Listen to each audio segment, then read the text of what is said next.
Félix y soy pasante del departamento de fisiología y les voy a hablar sobre el tema de ventilación pulmonar. La ventilación consiste en la entrada y la salida de aire de las vías respiratorias.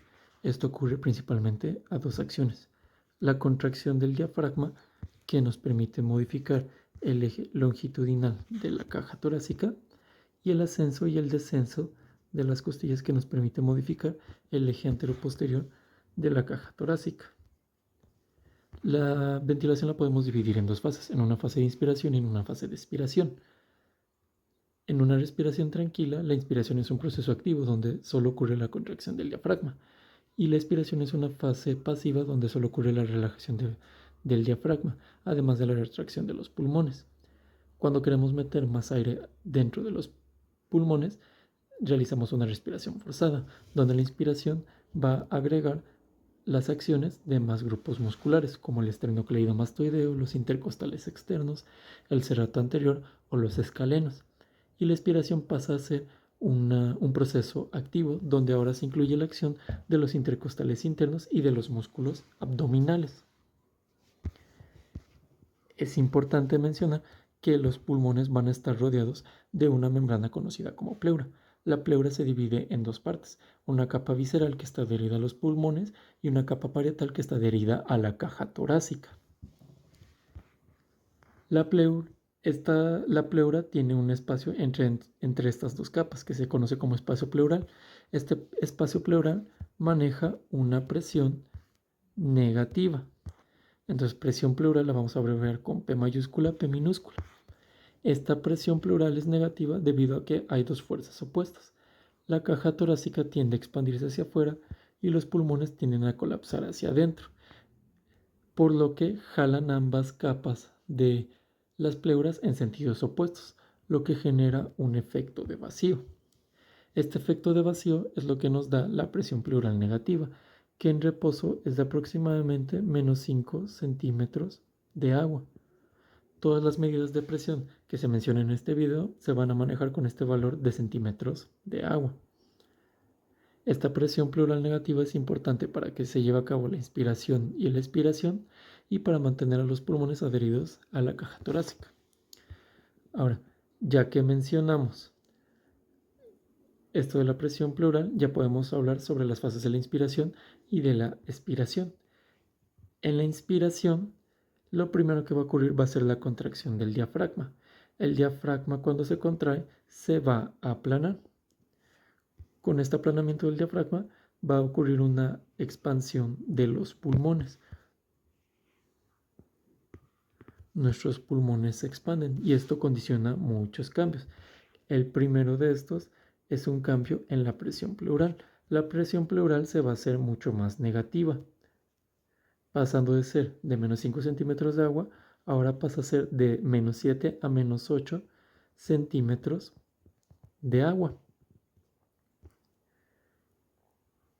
Con la disminución de la presión pleural y con la expansión de los pulmones, va a haber cambios dentro de los alvéolos.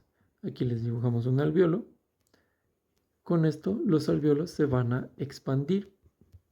Los alvéolos también manejan una presión alveolar, que vamos a abreviar con P mayúscula, A minúscula. La presión alveolar por la expansión va a disminuir. En un inicio, antes de la inspiración, la presión alveolar es similar a la presión atmosférica y la vamos a manejar como 0 centímetros de agua. Con la inspiración, la presión alveolar se va a volver más negativa, pasando a ser ahora de menos 1 centímetros de agua. Con esto generamos un gradiente. Dentro de los pulmones va a haber una presión de menos 1 y fuera de los pulmones va a haber una presión de 0, lo que genera el flujo de aire de la zona de mayor presión a la zona de menor presión, que es dentro de los pulmones. Por lo tanto, los pulmones se llenan de aire. Esto va a ocurrir hasta que la presión alveolar iguale la presión del exterior, es decir, vuelva a ser de 0 centímetros de agua. Y es en este momento cuando se detiene la inspiración. En la expiración, lo que va a ocurrir es una relajación del diafragma. El diafragma se relaja y esto, asociado a la retracción de la caja torácica, va a permitir que los pulmones disminuyan su volumen, se colapsen. Como disminuyen su tamaño y ocurre toda esta retracción, la presión pleural ahora se va a hacer más positiva, o más bien, en vez de más positiva, va a volver a ser lo que era en su estado basal, es decir, va a volver a ser de menos 5 centímetros de agua. Con estos cambios, ahora nuestros alvéolos se van a comprimir y la presión dentro de estos va a aumentar. La presión alveolar ahora va a ser de más 1 centímetros de agua. Entonces, dentro de nuestros pulmones la presión va a ser de 1 y fuera de las vías respiratorias la presión va a ser de 0. Esto nos vuelve a generar un gradiente que permite el flujo de aire de la zona de mayor presión a la zona de menor presión, saliendo de los pulmones hacia el exterior, lo que permite la expiración. Esto va a ocurrir hasta que la presión dentro de los alvéolos iguale la presión del exterior y vuelva a ser de 0 centímetros de agua. Y es cuando se detiene la expiración. Ahora vamos a hablar sobre el término de presión transpulmonar. La presión transpulmonar es una fuerza o presión de distensión del pulmón. Para que esto sea más entendible, vamos a poner el ejemplo con un globo. La presión transpulmonar es la presión que mantiene inflado a este globo, es decir, el aire que lleva dentro. Y esto lo aplicamos igual con los pulmones, con que la presión transpulmonar es la presión que mantiene expandidos a nuestros pulmones. Se determina presión transpulmonar PT como la diferencia de la presión alveolar menos la presión pleural. Ya dijimos que en reposo la presión alveolar es de 0 y la presión pleural es de menos 5. Siguiendo las leyes de los signos, la presión transpulmonar en reposo va a ser de más 5 centímetros de agua. Esto es una presión positiva y esto quiere decir que incluso en reposo nuestros pulmones tienen una presión positiva dentro y es lo que les permite mantenerse expandidos aún así en reposo. Si esta presión transpulmonar fuera negativa, nuestros pulmones estarían colapsados y en el ejemplo del globo, el globo estaría totalmente desinflado. En la inspiración lo que ocurre es una presión alveolar negativa de menos 1 y una presión pleural mucho más negativa, de menos 7 a menos 8 centímetros de agua. Entonces, la presión transpulmonar en la inspiración va a ser de más 7 centímetros de agua. Entonces se volvió aún más positiva, por lo que nuestros pulmones se van a expandir aún más durante la inspiración. Y en la expiración la presión transpulmonar vuelve a ser lo que era en reposo de más 5 centímetros de agua. Esto quiere decir que nuestros pulmones reducen su volumen, pero nunca se colapsan totalmente ya que la presión transpulmonar se mantiene positiva.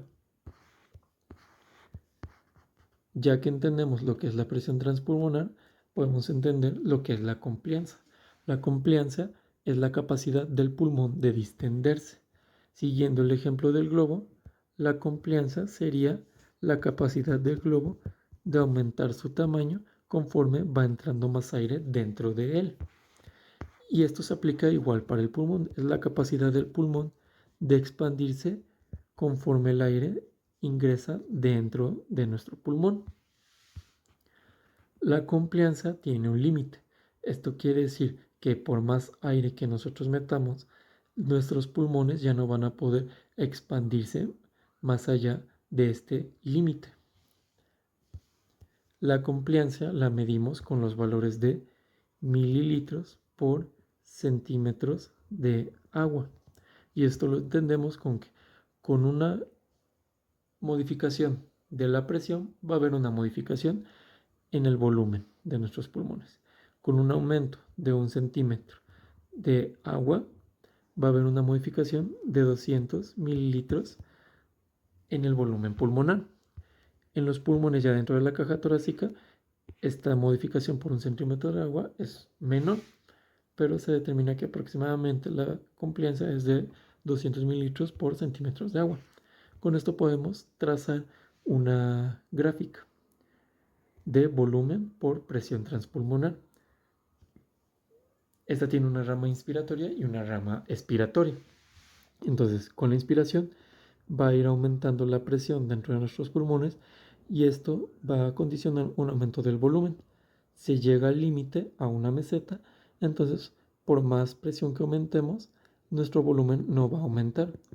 Y es cuando ocurre la expiración. Va a ir disminuyendo la presión y el volumen de los pulmones va a ir disminuyendo hasta volver a su estado de reposo.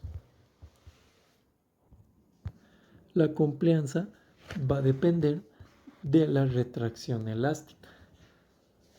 La retracción elástica tiene 3 componentes.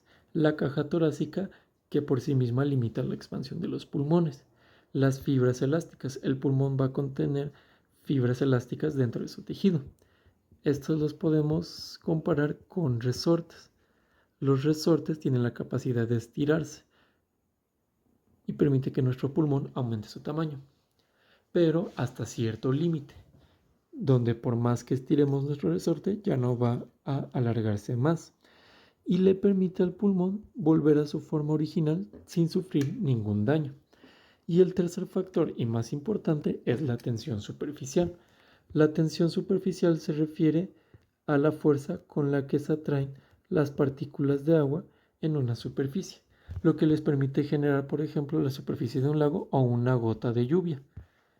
En la tensión superficial se habla sobre una fuerza que pueda permitir la separación de estas moléculas de agua. Poniendo el siguiente escenario, un insecto se para sobre la superficie de agua y no ejerce una fuerza lo suficientemente como para separar las partículas de agua, por lo que el insecto permanece sobre la superficie de agua sin romper la tensión superficial. Pero si nosotros lanzamos una roca, esta va a ejercer una fuerza lo suficientemente grande como para separar las partículas de agua, romper con la tensión superficial e ingresar dentro del cuerpo de agua. ¿Cómo aplicamos esto dentro de las vías respiratorias? Los alvéolos, aquí un dibujo de los alvéolos, van a estar cubiertos en su interior por un líquido acuoso.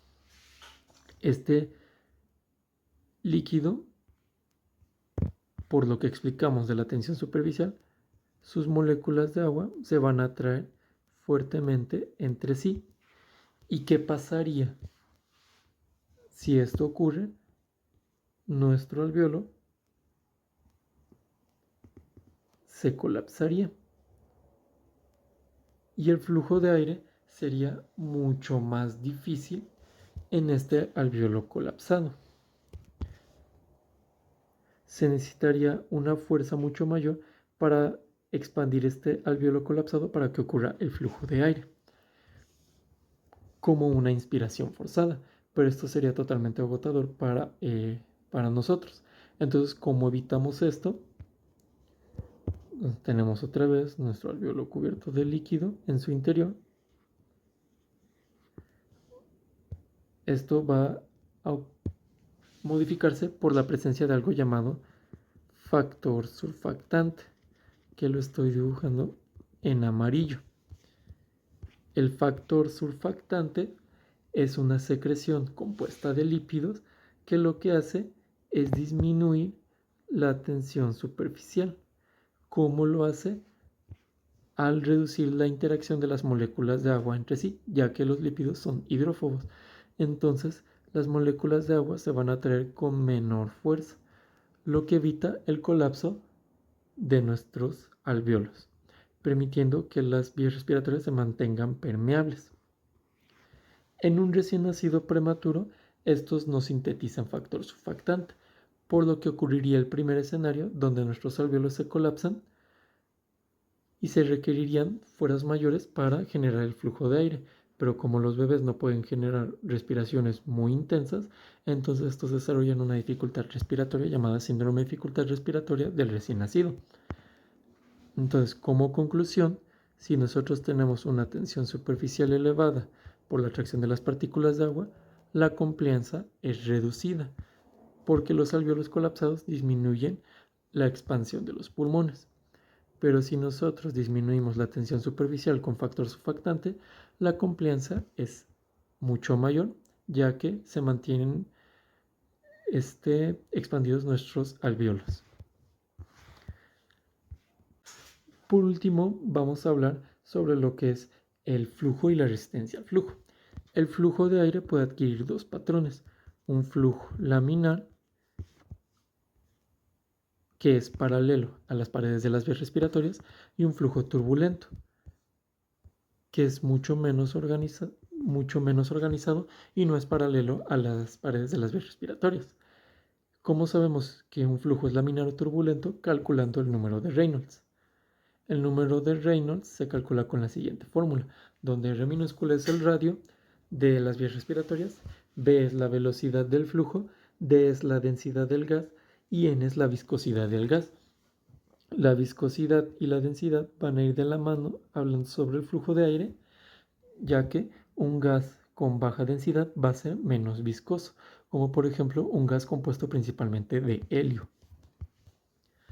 Entonces, el objetivo es entender la fórmula para saber qué variables son las que nos condicionan un flujo laminar o turbulento. Cuando el número de Reynolds es mayor a 2000, el flujo va a ser turbulento. Y si el número es menor a 2000, el flujo va a ser laminar. Entonces, ¿bajo qué condiciones ocurre esto? Entendiendo la fórmula, con un radio disminuido, nuestro flujo va a tender a ser laminar. Y de igual manera, una velocidad de flujo lenta va a condicionar un flujo laminar. Entonces, ¿en qué situaciones ocurre esto? Principalmente en las vías respiratorias distales, como es en los bronquiolos. El flujo turbulento se genera con vías respiratorias de un gran radio y con una alta velocidad de flujo.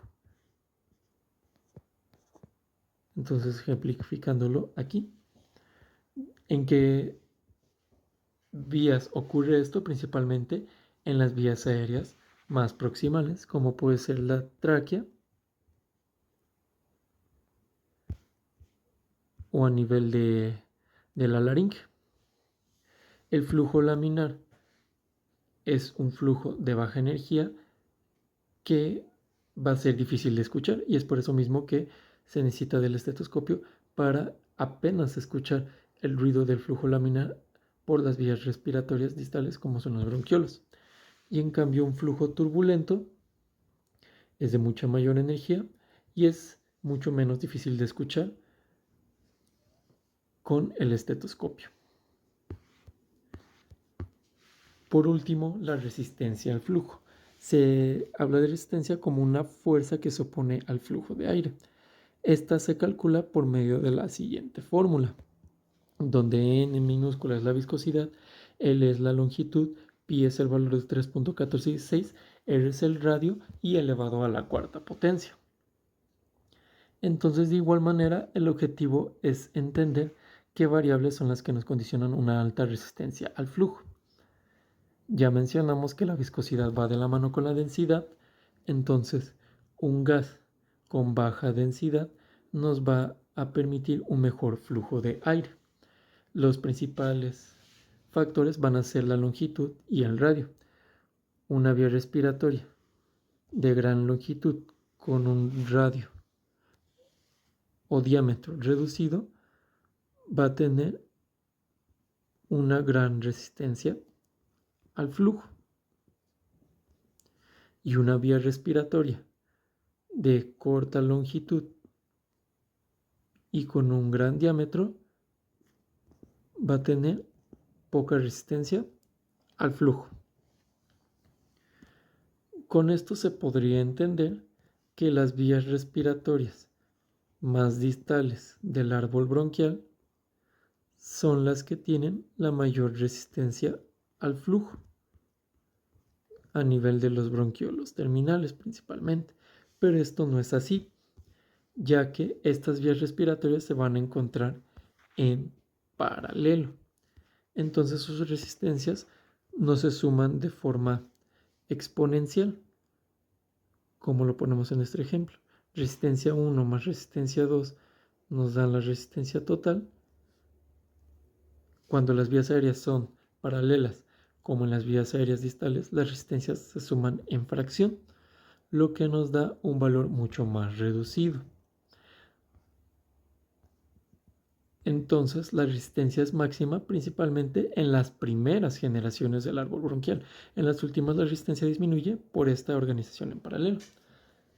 La resistencia se puede modificar cambiando el diámetro de las vías respiratorias. ¿Y esto cómo puede ser? Por medio de una contracción del músculo liso de las vías respiratorias, como ocurre en la broncoconstricción del asma, lo que aumenta la resistencia al flujo y dificulta la ventilación. O también con la presencia de un cuerpo extraño dentro de las vías respiratorias que estrecha la vía respiratoria y dificulta el paso de aire, como puede ser la presencia de moco, como en la bronquitis crónica. Y con esto daremos como terminado el tema: la ventilación pulmonar, el proceso de inspiración y expiración y sus principales factores, como la presión transpulmonar, la complianza, la retracción elástica, el flujo, sus patrones de flujo y la resistencia al flujo.